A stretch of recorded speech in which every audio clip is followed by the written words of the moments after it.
प्रिय दर्शकगण, सादर नमस्ते।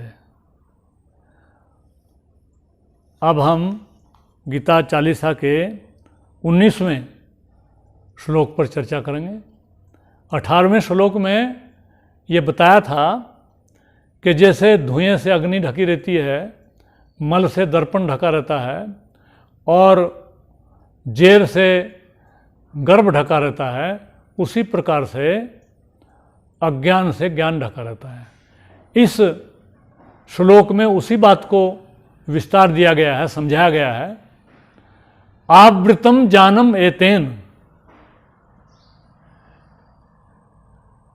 एतेन आवृतम जानम, जान इससे ढका हुआ है। किससे?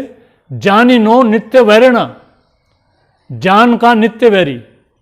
कौन? काम रूपेण कौन्ते दुष्पूर्णानलेंच, काम रूप से। जब काम हमारे अंदर पैदा होता है, इच्छाएं पैदा होती हैं, तो हमारा ज्ञान विच्छिन्न हो जाता है। सिद्ध महापुरुषों का तो नहीं, जो कम बुद्धि के, कम साधना के लोग हैं, उनका हो जाता है, और अधिकतर वही हैं।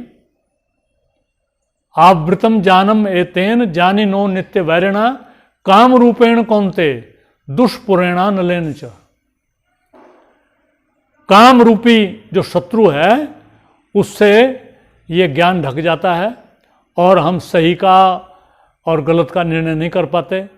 तो इस श्लोक में बताया गया है, पहले श्लोक का विस्तार दिया गया है कि अज्ञान के द्वारा काम रूप जो अज्ञानता है हमारी, जो विषयों में उनका ध्यान करने से उनके प्रति जो आसक्ति से पैदा होती है, हमारी उचित अनुचित इच्छाएं होती हैं, उससे हमें पूर्ति हो जाए तो लालच हो जाता है, और पूर्ति न हो तो काम पैदा हो जाता है। तो इस श्लोक में इतनी चर्चा की है। अगली चर्चा अगली बार करेंगे। इति ओम शम नमस्ते जी।